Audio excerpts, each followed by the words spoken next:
ವೀಕ್ಷಕರೇ, ನಿಮ್ಮೆಲ್ರಿಗೂ ತಿಳಿದಿರೋ ಹಾಗೆ ನಮ್ಮೊಂದಿಗಿದ್ದಾರೆ ಖ್ಯಾತ ಆಹಾರ ತಜ್ಞರಾದಂಥ ಆದರ್ಶ್ ತಟ್ಪತಿಯವರು. ಬನ್ನಿ ಅವರೊಂದಿಗೆ ಚರ್ಚೆ ನಡೆಸೋಣ. ಆದರ್ಶ್ ಅವರೇ, ನಮಸ್ಕಾರ. ನಮಸ್ಕಾರ. ನಮ್ಮ ಆಯುರ್ವೇದಂ ವಹಾಮ್ಯಹಂ ಕಾರ್ಯಕ್ರಮಕ್ಕೆ ಆತ್ಮೀಯ ಸ್ವಾಗತ. ಧನ್ಯವಾದಗಳು. ಆದರ್ಶ್ ಅವರೇ, ಸಾಕಷ್ಟು ಜನ ಈ ಒಣ ಕೆಮ್ಮಿನಿಂದ ನರಳ್ತಾ ಇರ್ತಾರೆ. ತುಂಬ ಕೆಮ್ಮೋದ್ರಿಂದ ಹೊಟ್ಟೆಯಲ್ಲಿ ಕೂಡ, ಅಂದರೆ ಹೊಟ್ಟೆಯ ಭಾಗದಲ್ಲಿ ತುಂಬ ಒಂದು ಪೇಯ್ನ್ ಅಥವಾ ನೋವು ಕಾಣಿಸ್ಕೊಳುತ್ತೆ. ಆದ್ದರಿಂದ ಈ ಒಣ ಕೆಮ್ಮು ಹೇಗೆ ಬರುತ್ತೆ, ಇದನ್ನು ಹೇಗೆ ತಡೆಗಟ್ಟೋದು, ಪರಿಹಾರ ಏನು, ಇದಕ್ಕೆ ಆಯುರ್ವೇದದಲ್ಲಿ ತಿಳಿಸ್ಕೊಡ್ತೀರಾ? ಈಗ ಈ ಒಂದು ಒಣ ಕೆಮ್ಮು ಅನ್ನೋದು ಏನಿದೆ, ಇದು ತುಂಬ ಅಪಾಯಕಾರಿ ಅಂತೇಳಿ ಹೇಳ್ಬೋದು.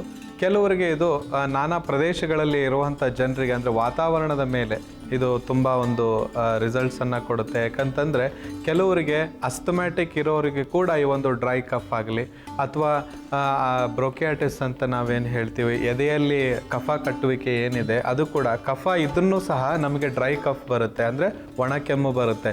ಈ ಕಫ ಇರುವಾಗ ಕೂಡ ನಮಗೆ ಒಣ ಕೆಮ್ಮು ಬರೋದಕ್ಕೆ ಕಾರಣ ಏನು ಅಂತಂದರೆ, ನಮ್ಮ ಶ್ವಾಸಕೋಶದಲ್ಲಿ ಹೆಚ್ಚಾಗಿ ಕಫ ಒಟ್ಟುಗೂಡಿದಾಗ. ಸೊ ಆದ್ದರಿಂದ ಇದನ್ನು ಬಹಳ ಕೇರ್ಫುಲ್ಲಾಗಿ ನಾವು ಪರಿಗಣಿಸಬೇಕು. ಯಾಕಂತಂದರೆ ಇದನ್ನು ಹೆಚ್ಚು ಜನರು ಅಷ್ಟು ಒಂದು ಅದಕ್ಕೆ ಇಂಪಾರ್ಟೆನ್ಸನ್ನು ಕೊಡೋದಿಲ್ಲ. ಇದಕ್ಕೆ ಬಹಳ ಮುಖ್ಯವಾದ ಪ್ರಧಾನ, ಯಾಕಂತಂದರೆ ಯಾವಾಗ ನಿಮಗೆ ಈ ಒಣ ಕೆಮ್ಮು ಸ್ಟಾರ್ಟ್ ಆಗುತ್ತೆ, ಬೇರೆ ಕಾಯಿಲೆಗಳು ಸ್ಟಾರ್ಟ್ ಆಗುತ್ತೆ. ಒಣ ಕೆಮ್ಮಿನಿಂದ ಕಿವಿಗೆ ತೊಂದರೆ ಇದೆ ನೋಡಿ, ಅದು ರಿಲೇಟೆಡ್ ಇರೋದ್ರಿಂದ ಒಣ ಕೆಮ್ಮಿಗೆ ಕಿವಿಯ ತೊಂದರೆಗಳು ಬರುತ್ತೆ, ಕಿವಿಗಳು ನೋವಾಗುತ್ತೆ. ಅದಲ್ಲದೆ ನಿಮ್ಮ ಶ್ವಾಸ ನೀವು ಏನು ತಗೊಳ್ತಾ ಇರ್ತೀರ ಅದು ಹೆಚ್ಚಾಗಿ ನೀವು ಆ ಶ್ವಾಸವನ್ನು ತೆಗೆದುಕೊಳ್ಬೇಕಾಗತ್ತೆ. ಮೂಗಿಗೆ ಕೂಡ ತೊಂದರೆಯನ್ನು ಉಂಟು ಮಾಡುವಂಥದ್ದಿದು. ಆದ್ದರಿಂದ ಆದಷ್ಟು ಈ ಒಣ ಕೆಮ್ಮು ಬಂದಾಗ ನೀವು ಅದಕ್ಕೆ ಒಂದು ಪರಿಹಾರವನ್ನು ಕಂಡುಕೊಳ್ಬೇಕು. ಇವತ್ತಿನ ಈ ಸಂಚಿಕೆಯಲ್ಲಿ ನಾವು ಕೆಲವೊಂದು ಪ್ರಯೋಗಗಳನ್ನು ತೋರಿಸ್ತಾ ಇದ್ದೀವಿ, ಅದನ್ನು ಧ್ಯಾನ ವಹಿಸಿ ನೀವು ನೋಟ್ ಮಾಡ್ಕೊಳ್ಳಿ. ಇವತ್ತು ನಾನು ಏನು ಹೇಳ್ತಾ ಇದ್ದೀನಿ ಅದನ್ನು. ಮತ್ತು ಇದನ್ನು ಬಿಟ್ಟು ಈಗ ನಾನು ಮುಖ್ಯವಾದಂಥ ಅಂಶಗಳು, ನೀವು ಮನೆಯಲ್ಲಿ ಯಾವ ರೀತಿ ಆಹಾರವನ್ನು ಸೇವಿಸಬೇಕು, ಇದಕ್ಕೆ ಒಂದು ಮುಖ್ಯವಾದಂಥ ಔಷಧಿ ಏನಪ್ಪ ಅಂತಂದರೆ, ನೀವು ಚಹಾವನ್ನು ಸೇವಿಸುವಾಗ ಚಹಾ ಪುಡಿಯನ್ನು ಹಾಕಿ, ಅದಕ್ಕೆ ಹಾಲು ಹಾಕಲಾರದೆ ಚಹಾ ಪುಡಿಯನ್ನು ಹಾಕಿ, ಅದಕ್ಕೆ ಜೇನುತುಪ್ಪ ಮತ್ತು ಕರಿಮೆಣಸಿನಕಾಳು ಮತ್ತು ತುಳಸಿ ಎಲೆಗಳನ್ನು ಹಾಕಿಬಿಟ್ಟು ನೀವು ಚಹಾವನ್ನು ಮಾಡಿ ಅದನ್ನು ಬಿಸಿ ಬಿಸಿಯಾಗಿ ದಿವಸಕ್ಕೆ 3 ಬಾರಿ, ನೀವು ಚಿಕ್ಕ ಲೋಟದಲ್ಲಿ 3 ಬಾರಿ ನೀವು ಸೇವಿಸೋದು ತುಂಬ ಉತ್ತಮ.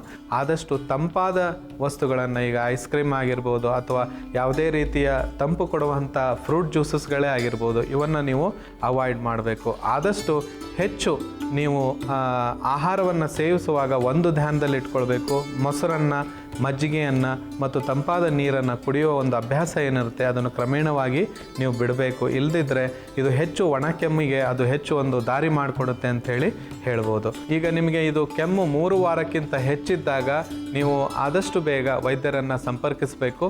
ಮತ್ತು ಆದಷ್ಟು ನೀವು ಕಾಳಜಿಯನ್ನು ವಹಿಸಿ ಇದಕ್ಕೆ ರಕ್ತ ತಪಾಸಣೆಯನ್ನು ಮಾಡಿಸಿ, ನಿಮ್ಮ ಕಫ್ ಕೂಡ ಅವರು ತಪಾಸಣೆಯನ್ನು ಮಾಡ್ತಾರೆ.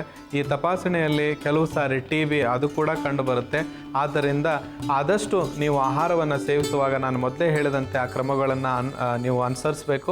ಅದಲ್ಲದೆ ಕೆಲವೊಂದು ಔಷಧಿಗಳನ್ನು ಮನೆಯಲ್ಲೇ ಹೇಗೆ ಮಾಡ್ಕೊಳ್ಬೇಕು ಅಂಥೇಳಿ ಇವತ್ತು ನಾನು ಹೇಳ್ತಾ ಇದ್ದೀನಿ. ಅದು ಮೊದಲಿಗೆ ಹೇಳಿದ್ದೀನಿ ಅದನ್ನು ಯಾವ ರೀತಿ ಅಂತ ಹೇಳಿ. ಅದನ್ನು ದಯವಿಟ್ಟು ನೀವು ಅದನ್ನು ಸ್ವಲ್ಪ ಧ್ಯಾನವನ್ನು ವಹಿಸಿ ಅದನ್ನು ಹೇಗೆ ಮಾಡೋದು, ಅದರಿಂದ ಯಾವ ರೀತಿಯ ನೀವು ಉಪಯೋಗಗಳನ್ನು ತಗೊಳ್ಬೇಕು ಅನ್ನೋದನ್ನು ನೀವು ನೋಡಿ. ಆಮೇಲೆ ಇನ್ನೊಂದು ಮುಖ್ಯವಾದಂಥ ವಿಷಯ, ಮನೆಯಲ್ಲಿ ಆದಷ್ಟು ನೀವು ಕುದಿಸಿ ಆರಿಸಿದಂಥ ನೀರನ್ನು ಸೇವಿಸೋದು ತುಂಬ ಉತ್ತಮ. ಆದಷ್ಟು ಆಹಾರವನ್ನು ಸೇವಿಸುವಾಗ ನೀವು ನೀರನ್ನು ಕುಡಿಬಾರ್ದು. ಊಟಕ್ಕಿಂತ ಮುಂಚೆ, ಊಟ ಆದ ನಂತರ ನೀವು ಬಿಸಿಯಾದಂಥ ನೀರನ್ನು, ಅದು ನಿಮಗೆ ಎಷ್ಟು ಆ ಒಂದು ಬಿಸಿಯನ್ನು ನೀವು ಕುಡಿಬೋದು ಅಷ್ಟು ಬಿಸಿಯಾದ ನೀರನ್ನು ಸೇವಿಸೋದು ತುಂಬ ಉತ್ತಮವಾದಂಥದ್ದು. ಮತ್ತು ದಿವಸದಲ್ಲಿ 2 ಬಾರಿ ಆದರೂ ನೀವು 2 ಲವಂಗಗಳನ್ನು ಬಾಯಲ್ಲಿಟ್ಕೊಂಡು ಅಗಿದು ತಿನ್ನುವ ಒಂದು ಕ್ರಮ ಏನಿದೆ ಅದನ್ನು ದಿವಸದಲ್ಲಿ 2 ಬಾರಿ ಮಾಡಿ. ಇದರಿಂದ ಕೂಡ ನಿಮಗೆ ತುಂಬ ಉತ್ತಮವಾದಂಥ ಒಂದು ಫಲಿತಾಂಶ ಕಂಡುಬರುತ್ತೆ. ಆದಷ್ಟು ಹೆಚ್ಚಾಗಿ ನೀವು ತುಳಸಿ ಎಲೆಗಳನ್ನು ಕಚ್ಚಿ ತಿನ್ನೋದು, ಆಮೇಲೆ ಒಣಮೆಣಸಿನಕಾಳು, ಬೆಳ್ಳುಳ್ಳಿ ಮತ್ತು ಜೇನುತುಪ್ಪ ಮಿಶ್ರಿತ ಒಂದು ದ್ರವ್ಯವನ್ನು ಮಾಡಿಕೊಂಡು ಅದನ್ನೇನು ಸೇವಿಸೋದಿದೆ ಅದು ಕೂಡ ತುಂಬ ಒಳ್ಳೆಯ ಒಂದು ಫಲಿತಾಂಶವನ್ನು ತಂದುಕೊಡುತ್ತೆ. ಸೊ ಇಷ್ಟು ನೀವು ಈ ಒಣಕೆಮ್ಮು ಬಂದಾಗ ಸ್ವಲ್ಪ ಧ್ಯಾನವನ್ನು ವಹಿಸಬೇಕು, ತುಂಬ ಧ್ಯಾನವನ್ನು ವಹಿಸಬೇಕು. 3 ವಾರಕ್ಕಿಂತ ಹೆಚ್ಚಿದ್ರೆ ವೈದ್ಯರನ್ನು ನೀವು ಸಂಪರ್ಕಿಸಬೇಕು. ವೀಕ್ಷಕರೇ, ಈ ಡ್ರೈ ಕಾಫ್ ಹೇಗೆ ಬರುತ್ತೆ, ಇದರಿಂದ ಬೇರೆ ಏನೆಲ್ಲ ಸಮಸ್ಯೆಗಳು ಉಂಟಾಗುತ್ತೆ, ಹಾಗೆ ಇದಕ್ಕೆ ಪರಿಹಾರ ಏನು, ಇದ್ರ ಬಗ್ಗೆ ತಿಳ್ಕೊಂಡ್ವಿ. ಈಗ ಈ ಡ್ರೈ ಕಾಫ್ ಅಂದರೆ ಒಣಕೆಮ್ಮು ಬಂದರೆ ಮನೇಲಿ ಹೇಗೆ ಸುಲಭವಾಗಿ ಮನೆ ಔಷಧಗಳನ್ನ ತಯಾರಿಸ್ಕೋಬೋದು ಅನ್ನೋದನ್ನ ನೋಡೋಣ. ಬನ್ನಿ ವೀಕ್ಷಕರೇ, ಒಣಕೆಮ್ಮಿಗೆ ಇವತ್ತೊಂದು ಚಹಾವನ್ನು ತಯಾರಿಸ್ತಾ ಇದ್ದೀವಿ. ಇದಕ್ಕೆ ಬೇಕಾಗಿರುವಂಥ ಸಾಮಗ್ರಿಗಳು ಏನು ಅಂತೇಳಿ ನೋಡ್ಕೊಳ್ಳಿ. ಚಹಾದ ಪುಡಿ, ಉಪ್ಪು, ಬೆಲ್ಲ, ಬೆಳ್ಳುಳ್ಳಿ ಮದರಂಗಿ ಅಥವಾ ಇದಕ್ಕೆ ನಾವು ಮೆಹಂದಿ ಪುಡಿ ಅಂತ ಹೇಳ್ತೀವಿ, ಅದನ್ನು ಯೂಸ್ ಮಾಡ್ತಾ ಇದ್ದೀವಿ. ಮತ್ತು ಈರುಳ್ಳಿ, ಇಷ್ಟು ಇದಕ್ಕೆ ಬೇಕಾಗಿರುವಂಥ ಸಾಮಗ್ರಿಗಳು. ಇದನ್ನು ಮೊದಲಿಗೆ ನಾವು ಕುಟಾಣಿಯಲ್ಲಿ ಬೆಳ್ಳುಳ್ಳಿ ಹಾಗೂ ಈ ಈರುಳ್ಳಿಯನ್ನು ಜಜ್ಜಿಕೊಂಡು ಅದಕ್ಕೆ ಸ್ವಲ್ಪ ಬೆಲ್ಲವನ್ನು ಹಾಕಿ ಜಜ್ಕೊಳ್ಬೇಕಾಗುತ್ತೆ. ಕುಟಾಣಿಯನ್ನು ಕೊಡಿ.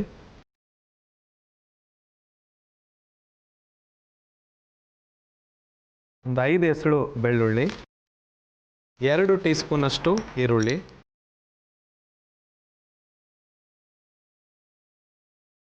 ಹಾಗೂ 1 ಟೀ ಸ್ಪೂನಷ್ಟು ಬೆಲ್ಲ.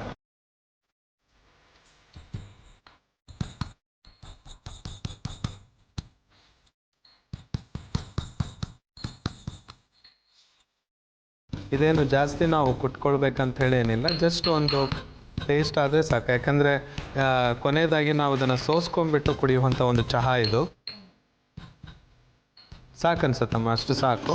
ಹಾಂ, ಈಗ 1 ಗ್ಲಾಸ್ ಕೊಡಿ.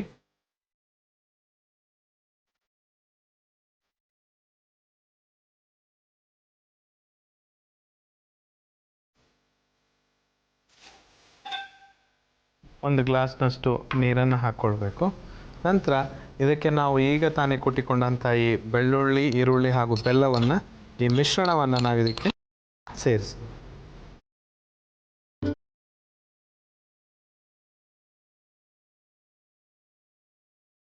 ಇದೇ ಸಮಯದಲ್ಲಿ ನಾವು 1 ಟೀ ಸ್ಪೂನಷ್ಟು ಚಹಾದ ಪುಡಿಯನ್ನು ಹಾಕಬೇಕು ಮತ್ತು ಉಪ್ಪು, 1 ಚಿಟಿಕೆಯಷ್ಟು ಉಪ್ಪನ್ನು ಹಾಕಿ.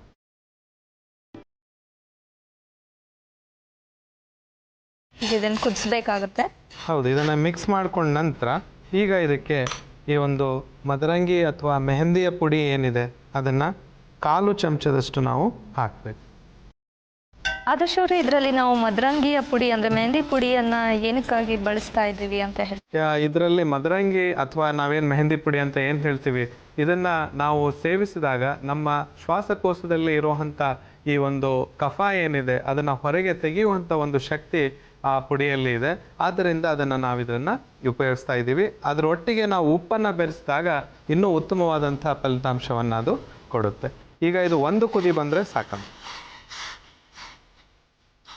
ಇದಕ್ಕೆ ನಾವು ಯಾವುದೇ ರೀತಿಯ ಸಕ್ಕರೆ, ಕಲ್ಲು ಸಕ್ಕರೆ ಯಾವುದನ್ನ ಬೆರೆಸ್ತಾ ಇಲ್ಲ. ಇದರಲ್ಲಿ ಉಪ್ಪನ್ನು ಹಾಕಿರೋದ್ರಿಂದ ಬೆಲ್ಲವನ್ನು ಬೆರೆಸಿದ್ದೀವಿ, ಆದರೆ ಸಕ್ಕರೆ ಅಥವಾ ಕಲ್ಲು ಸಕ್ಕರೆಯನ್ನು ಬೆರೆಸ್ತಾ ಇಲ್ಲ, ಅಥವಾ ಜೇನುತುಪ್ಪವನ್ನು ನಾವು ಹಾಕ್ತಾ ಇಲ್ಲ. ಈಗ ಈ ಉಪ್ಪನ್ನು ಹಾಕಿರೋದ್ರಿಂದ ಆ ಒಂದು ರಕ್ತ ಶುದ್ಧತೆಗೆ ಹೆಲ್ಪ್ ಮಾಡುವಂಥದ್ದು ಮತ್ತು ಕಫವನ್ನು ತೆಗೆಯುವಂತಹ ಒಂದು ಏನು ಈ ಮದರಂಗಿ ಅಥವಾ ಮೆಹಂದಿ ಪುಡಿ ಇದೆ ಅದು ತುಂಬ ಆಕ್ಟಿವ್ ಆಗುತ್ತೆ ಅಂತೇಳಿ ಹೇಳ್ಬೋದು. ಯಾಕಂದರೆ ಇದರಲ್ಲಿ ಸೋಡಿಯಂ ಕ್ಲೋರೈಡ್ ಅಂತ ನಾವು ಹೇಳ್ತೀವಿ, ಹೌದು, ಲವಣಾಂಶ ಇರುತ್ತೆ. ಅದು ಆ ಒಂದು ಆಕ್ಟಿವಿಟಿಯನ್ನು ಹೆಚ್ಚು ಮಾಡುತ್ತೆ ಅಂತೇಳಿ ಹೇಳ್ಬೋದು. ಸೊ ಈಗ ಇದು ಸಿದ್ಧವಾಗಿದೆ, ಇದನ್ನು ಆಫ್ ಮಾಡ್ಕೊಳ್ಳೋಣ.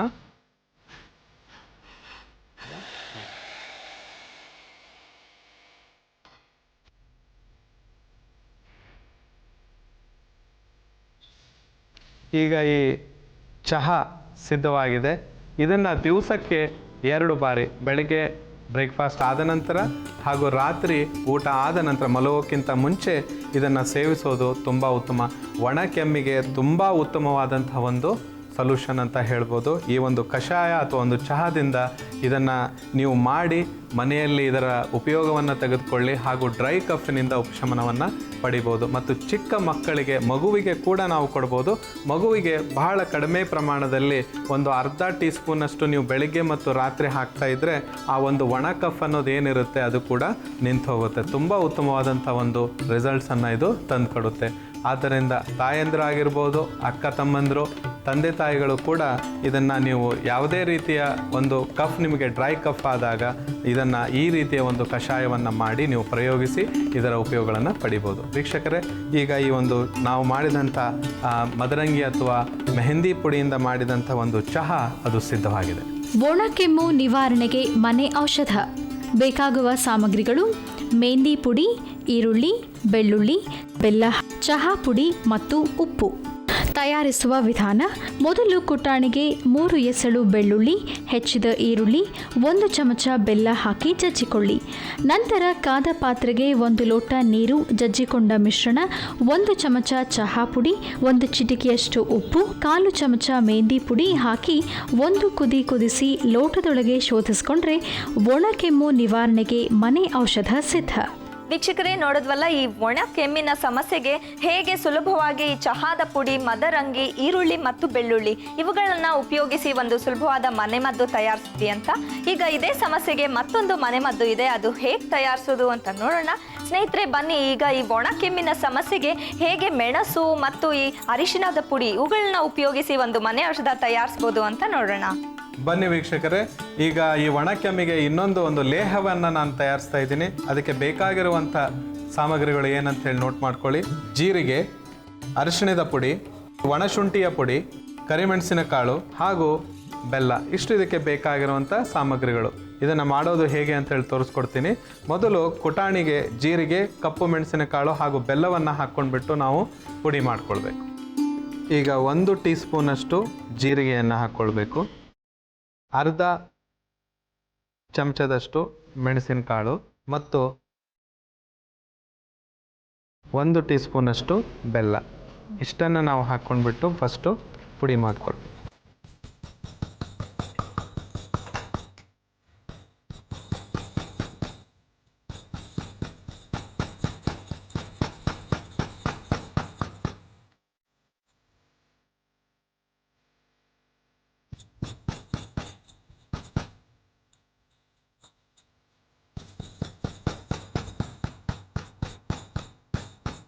ಇದೇ ಸಮಯದಲ್ಲಿ ನಾವೀಗ ಒಂದು ಸ್ವಲ್ಪ ಈ ಒಣಶುಂಠಿಯ ಪುಡಿಯನ್ನು ಹಾಕ್ಬೇಕು. 1/4 ಚಮಚದಷ್ಟು ಒಣಶುಂಠಿಯ ಪುಡಿ ಮತ್ತು 1 ಚಿಟಿಕೆಯಷ್ಟು ಅರಿಶಿಣದ ಪುಡಿಯನ್ನು ಹಾಕಬೇಕು.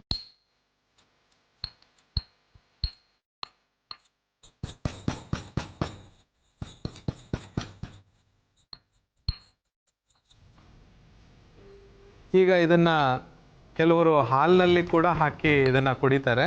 ಈ ರೀತಿಯಾಗಿಯೂ ನೀವು ಕುಡಿಬೋದು. ಹಾಲಿನಲ್ಲಿ 1 ಟೀ ಸ್ಪೂನಷ್ಟು ಈ ಮಿಶ್ರಣವನ್ನು ತೆಗೆದುಕೊಂಡು ಅದನ್ನು ಹಾಕಿ ರಾತ್ರಿ ಹೊತ್ತಿನಲ್ಲಿ ಹಾಗೂ ಬೆಳಿಗ್ಗೆ ಬ್ರೇಕ್ಫಾಸ್ಟ್ಗಿಂತ ಮುಂಚೆ, ರಾತ್ರಿ ಮಲಗೋಕ್ಕಿಂತ ಮುಂಚೆ ಹಾಗೂ ಬ್ರೇಕ್ಫಾಸ್ಟ್ಗಿಂತ ಮುಂಚೆ ನೀವು ಇದನ್ನು ತಗೊಳ್ಬೋದು. ಹಾಲಿನಲ್ಲಿ ಕೂಡ ನೀವು ಸೇವಿಸ್ಬೋದು. ಇಲ್ಲಪ್ಪ ಅಂತಂದರೆ ಹಾಗೇ ಇದನ್ನು ಉಂಡೆ ಥರ ಮಾಡಿಕೊಂಡು ನೀವು ಚಿಕ್ಕ ಚಿಕ್ಕ ಮಾತ್ರೆಗಳ ರೂಪದಲ್ಲಿ ಕೂಡ ನೀವು ಬೆಳಿಗ್ಗೆ ತಿಂಡಿ ಆದ ನಂತರ ಇದನ್ನು ಸೇವಿಸ್ಬೋದು. ನೋಡಿ, ಇದನ್ನು ನಾವು ಹಾಲಿನಲ್ಲಿ ಹಾಕ್ಕೊಂಡಾಗ ತಿಂಡಿ ಮಾಡೋಕ್ಕಿಂತ ಮುಂಚೆ ಹಾಗೂ ರಾತ್ರಿ ಊಟ ಆದ ನಂತರ ನಾವು ಸೇವಿಸಬೇಕು. ಅದೇ ನಾವು ಈ ಗುಳಿಗೆಗಳನ್ನು ಮಾಡಿದಾಗ ತಿಂಡಿ ತಿಂದ ನಂತರ ನಾವು ಇದನ್ನು ತಗೊಳ್ಬೇಕಾಗತ್ತೆ. ದಿವಸಕ್ಕೆ 2 ಬಾರಿ ತೆಗೆದುಕೊಂಡ್ರೆ ಸಾಕು ಊಟ ಆದ ನಂತರ. ಸೊ ಈ ರೀತಿಯ ಒಂದು ಪೇಸ್ಟ್ ಏನಿದೆ ಅದು ಸಿದ್ಧವಾಗಿದೆ. ಈಗ ಇದು ರೆಡಿ ಆಗಿದೆ. ಈ ರೀತಿ ಇದು ರೆಡಿ ಆಗುತ್ತೆ. ಇದನ್ನು ನೀವು ಸಣ್ಣ ಸಣ್ಣ ಮಾತ್ರೆಗಳ ರೂಪದಲ್ಲಿ ಗುಳಿಗೆ ಥರ ಮಾಡಿಕೊಂಡು ಇದನ್ನು ನಾವು ಸೇವಿಸ್ಬೋದು. ಇದು ತುಂಬ ಉಪಯೋಗಕಾರಿ. ಪರ್ಟಿಕ್ಯುಲರ್ ಆಗಿ ನಾವು ಇವತ್ತಿನ ಈ ಒಣ ಕೆಮ್ಮಿಗೆ ಮಾತಾಡ್ತಾ ಇದ್ದೀವಿ, ಅದು ತುಂಬ ಒಳ್ಳೆಯ ಒಂದು ಉತ್ತಮವಾದಂಥ ಫಲಿತಾಂಶವನ್ನು ತಂದುಕೊಡುತ್ತೆ. ಮನೆಯಲ್ಲಿ ಪ್ರಯತ್ನಿಸಿ. ಚಿಕ್ಕ ಮಕ್ಕಳಿಗೆ ಇದನ್ನು ಕೊಡುವಾಗ ಸಣ್ಣ ಮಾತ್ರೆಯ ರೂಪದಲ್ಲಿ ಮಾಡಿ ಅದನ್ನು ಕೊಡ್ಬೋದು ನೀವು. ಆದಷ್ಟು ಇದು ಹೆಚ್ಚು ಪುಡಿ ನೀವು ಚೆನ್ನಾಗಿ ಜಜ್ಜಿಕೊಂಡು ಅದನ್ನು ಪುಡಿಯ ಏನು ರೂಪ ಇದೆ, ಈಗ ಜೀರಿಗೆಯನ್ನು ನಾವು ಹಾಗೆ ಇಲ್ಲಿ ಯೂಸ್ ಮಾಡಿದ್ದೀವಿ, ಆದಷ್ಟು ಪುಡಿಯನ್ನು ಯೂಸ್ ಮಾಡಿ ಮಕ್ಕಳಿಗೆ ನೀವು ಕೊಟ್ಟರೆ ಅದು ತುಂಬ ಉಪಯೋಗಕಾರಿ ಅಂತೇಳಿ ಹೇಳ್ಬೋದು. ಈಗ ವೀಕ್ಷಕರೇ, ಒಣ ಕೆಮ್ಮಿಗೆ ಈ ನಾವು ಕರಿಮೆಣಸಿನಕಾಳು ಹಾಗೂ ಜೀರಿಗೆ ಹಾಗೂ ಒಣಶುಂಠಿಯ ಪುಡಿಯಿಂದ ಮಾಡಿದಂಥ ಒಂದು ಮಿಶ್ರಣ ಇದು ರೆಡಿಯಾಗಿದೆ. ಇದನ್ನು ಮನೆಯಲ್ಲಿ ಉಪಯೋಗಿಸಿ ಇದರ ಒಳ್ಳೆಯ ಉತ್ತಮ ಫಲಿತಾಂಶವನ್ನು ನೀವು ಪಡ್ಕೊಳ್ಬೋದು. ಒಣ ಕೆಮ್ಮು ನಿವಾರಣೆಗೆ ಮನೆ ಔಷಧ. ಬೇಕಾಗುವ ಸಾಮಗ್ರಿಗಳು: ಜೀರಿಗೆ, ಅರಿಶಿನ, ಒಣಶುಂಠಿ ಪುಡಿ, ಕರಿಮೆಣಸಿನ ಕಾಳು ಮತ್ತು ಬೆಲ್ಲ. ತಯಾರಿಸುವ ವಿಧಾನ: ಕುಟಾಣಿಗೆ 1 ಚಮಚ ಜೀರಿಗೆ, ಅರ್ಧ ಚಮಚ ಕಾಳುಮೆಣಸು, 1 ಚಮಚ ಬೆಲ್ಲ ಹಾಕಿ ಜಜ್ಜಿಕೊಳ್ಳಿ. ಜಜ್ಜಿಕೊಂಡ ಮಿಶ್ರಣಕ್ಕೆ 1/4 ಚಮಚ ಒಣಶುಂಠಿ ಪುಡಿ, 1 ಚಿಟಿಕೆಯಷ್ಟು ಅರಿಶಿನ ಪುಡಿ ಹಾಕಿ ಮತ್ತೊಮ್ಮೆ ಜಜ್ಜಿಕೊಂಡ್ರೆ ಒಣ ಕೆಮ್ಮು ನಿವಾರಣೆಗೆ ಮನೆ ಔಷಧ ಸಿದ್ಧ.